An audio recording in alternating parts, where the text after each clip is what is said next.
9 ತಿಂಗಳು ಮಗು ಎತ್ತಂಗೆ ಸಾಕಿರೋದಿದು. ಈ ಸಾಕಿರೋ ಮಗುನ ಈ ಥರ ಕತ್ತರಿಸಿದ್ದಾರೆ ಅಂದರೆ ನಮ್ಮನ್ನು ಬಿಡ್ತಾರ?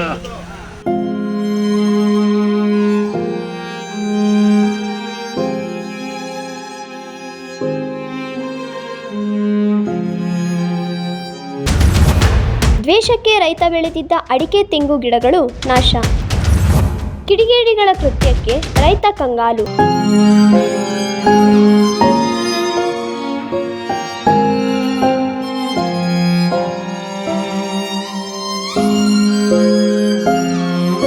ಕೆಆರ್ಪೇಟೆ ತಾಲೂಕಿನ ಕಿಕ್ಕೇರಿ ಹೋಬಳಿಯ ಚಿಕ್ಕಳೆಲೆ ಗ್ರಾಮದ ರೈತರಾದಂತಹ ಮೋಹನ್ ಎಂಬವರಿಗೆ ಸೇರಿದ್ದ 2 ಎಕರೆ ಜಮೀನಿನಲ್ಲಿ 200 ಅಡಿಕೆ ಗಿಡಗಳ ಪೈಕಿ ಸುಮಾರು 35 ಅಡಿಕೆ, 5 ತೆಂಗು ಗಿಡಗಳನ್ನು ವಿಕೃತ ಮನಸ್ಸಿನ ಕಿಡಿಗೇಡಿಗಳು ಭಾನುವಾರ ತಡರಾತ್ರಿ ಕಡಿದು ಹಾಕಿರುವ ಘಟನೆ ನಡೆದಿದೆ.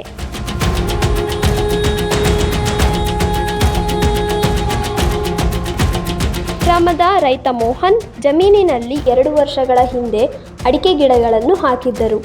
ಎದೆ ಎತ್ತರಕ್ಕೆ ಬೆಳೆದಿದ್ದ ಗಿಡಗಳನ್ನು ಯಾರೋ ಕಿಡಿಗೇಡಿಗಳು ಉತ್ತಮ ಫಸಲು ನೀಡಲು ತಯಾರಾಗಿದ್ದ ಅಡಿಕೆ ಗಿಡಗಳನ್ನೇ ರಾತ್ರೋರಾತ್ರಿ ಕಡಿದು ಹಾಕಿದ್ದಾರೆ. ಬೆಳಿಗ್ಗೆ ಜಮೀನಿಗೆ ಆಗಮಿಸಿದ್ದ ವೇಳೆ ಈ ಕೃತ್ಯ ಬೆಳಕಿಗೆ ಬಂದಿದೆ. ಮಕ್ಕಳಂತೆ ಸಾಕಿದ್ದ ಗಿಡಗಳು ನೆರಕುರುಳಿರುವುದನ್ನು ಕಂಡು ರೈತ ಮೋಹನ್ ಕಣ್ಣೀರು ಹಾಕಿದ್ದಾರೆ. 9 ತಿಂಗಳು ಮಗು ಎತ್ತಂಗೆ ಸಾಕಿರೋದಿದು. ಈ ಸಾಕಿರೋ ಮಗುನ ಈ ಥರ ಕತ್ತರಿಸಿದ್ದಾರೆ ಅಂದರೆ ನಮ್ಮನ್ನು ಬಿಡ್ತಾರ? ದಯಮಾಡಿ ನಮ್ಮನ್ನು ನ್ಯಾಯ ಕೊಡಿಸಿ. ನಾವೀಗ 112 ಫೋನ್ ಮಾಡಿ 1 ಹಾಫ್ ಆನ್ ಅವರ್ ಆಯಿತು. ಇವತ್ತರಿಗೂ ಯಾವರು ನಮ್ಮನ್ನ ರಕ್ಷಣೆ ಕೇಳೋಕ್ಕೋಸ್ಕರ ಬಂದಿಲ್ಲ. ದಯಮಾಡಿ ನಮ್ಮನ್ನು ನ್ಯಾಯ ಕೊಡಿಸಿ. ಇದರಿಂದ ನಾವು ಸಾವೇ ಒಂದು ಹೊರತುಬಿಟ್ಟು ಬೇರೆ ಏನೂ ಇಲ್ಲ. ದಯಮಾಡಿ ನಮಗೆ ನ್ಯಾಯ ಕೊಡಿಸಿ. ಎಂಥ ಮರಗಳು ನೀವೆಲ್ಲ ಕಣ್ಣಲ್ಲಿ ನೋಡಿ ಎಷ್ಟು ಲಾಸ್ ಆಗಿದೆ ಅಂದರೆ, ತೆಂಗಿನ ಮರ, ಅಡಿಕೆ ಮರ ಇವೆಲ್ಲ ಕೂದಿ ಇವರು ಸೇರ್ ತಿನ್ಸ್ಕೊತಾರೆ ಅಂದರೆ ನಮಗೆ ಸಾವೇ ಗತಿ ಅಲ್ವಾ? ನಮ್ಮನ್ನು ಬಿಡ್ತಾರ? ರಾತ್ರಿ ಹೊತ್ತು ನೀರೈಸಕ್ಕೆ ಬರಬೇಕು, ನಮ್ಮನ್ನು ಬಿಟ್ಟಾರ? ದಯಮಾಡಿ ರಕ್ಷಣೆ ಕೊಡಿ. ಕೂಡಲೇ ಅವರು ಸ್ಥಳೀಯ ಪೊಲೀಸರ ಗಮನಕ್ಕೆ ತಂದಿದ್ದಾರೆ. ಬಳಿಕ ಗ್ರಾಮ ಪಂಚಾಯಿತಿ ಮಾಜಿ ಸದಸ್ಯ ಭದ್ರಿ ಮಾತನಾಡಿ, ತಮ್ಮ ಗ್ರಾಮದ ರೈತರವರಿಗೆ ಸೇರಿದ್ದ 2 ವರ್ಷಗಳಿಂದ ಕಷ್ಟಪಟ್ಟು ಬೆಳೆಸಿದ್ದ ಅಡಿಕೆ ತೋಟದಲ್ಲಿ ಸುಮಾರು 35ಕ್ಕೂ ಹೆಚ್ಚು ಅಡಿಕೆ ಹಾಗೂ 5 ತೆಂಗಿನ ಗಿಡಗಳು ನಾಶ ಮಾಡಿದ್ದಾರೆ. ಮೋಹನ್ ಬೆಳೆಗಾಗಿ ಲಕ್ಷಾಂತರ ರೂಪಾಯಿ ಖರ್ಚು ಮಾಡಿದ್ದರು.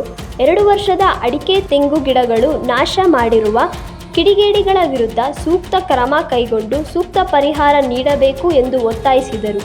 ಕೆಆರ್ಪೇಟೆ ತಾಲೂಕು ಕಿಕ್ಕೇರಿ ಹೋಬಳಿ ಚಿಕ್ಕಳೆಲೆ ಗ್ರಾಮದಲ್ಲಿ ನಂದರಾಜಪ್ಪನವರ ಜಮೀನಲ್ಲಿ ಸುಮಾರು ಒಂದು 50 ಅಡಿಕೆ ಮರಗಳನ್ನು ಯಾರೋ ಕಿಡಿಗೇಡಿಗಳು ರಾತ್ರಿ ಸಮಯದಲ್ಲಿ ಬಂದು ಗರಕ್ಷ ತಗೊಂಡು ಕಟಾವು ಮಾಡಿ ಸುಮಾರು ಲಕ್ಷಾಂತರ ರೂಪಾಯಿ ಬೆಲೆ ಬಾಳುವಂಥದ್ದನ್ನು ಫಲ ಬಿಡುವಂಥ ಮರಗಳನ್ನ ಕಡ್ದಾಕಿದ್ದಾರೆ. ಅದಕ್ಕೆ ಇಲ್ಲಿ ಜಾಗದಲ್ಲಿ ಯಾರೋ ಬೇಕು ಅಂತಲೇ ಮಾಡಿರೋ ಉದ್ದೇಶಪೂರ್ವಕ ಮಾಡಿದ್ದಾರೆ. ಅದರಿಂದ ತುಂಬ ಲಾಸ್ ಆಗ್ತಾಯಿದೆ. ಪ್ರತಿ ರೈತನಿಗೆ ಇದೇ ಥರ ಆಯ್ತಾ ಬಂತು ಅಂದರೆ ಬದುಕೋದು ತುಂಬ ಕಷ್ಟ ಆಗ್ತಾಯಿದೆ. ಇದು ಯಾರೇ ಮಾಡಿದ್ರು ಅವ್ರಿಗೆ ಕಾನೂನು ಕ್ರಮ ಕೈಗೊಳ್ಳಬೇಕಾಗಂತ ನಾವು ಕೇಳ್ಕೊಳ್ತಾ ಇದ್ದೀವಿ. ಇನ್ನು ಬೆಳೆ ನಾಶದ ಬಗ್ಗೆ ಮಾಹಿತಿ ನೀಡಿದ್ದರೂ ಸಂಬಂಧಪಟ್ಟ ಅಧಿಕಾರಿಗಳು ಇತ್ತ ಸುಳಿಯದೇ ಇರುವುದು ಅವರಲ್ಲಿ ಮತ್ತಷ್ಟು ಬೇಸರ ಮೂಡಿಸಿದೆ. ಈ ಕೃತ್ಯದಿಂದ ಮನನೊಂದಿರುವ ರೈತ ಕುಟುಂಬ ಪೊಲೀಸ್ ಠಾಣೆಗೆ ದೂರು ನೀಡಿದ್ದಾರೆ. ನಾವು ಯಾವತ್ತು ಅಡಿಕೆ ನೆಟ್ಟಿ ಒಂದು ಉದ್ಧಾರ ಆಗೋಂಥ ಅಡಿಕೆ ನೆಟ್ಟಿದ್ದು.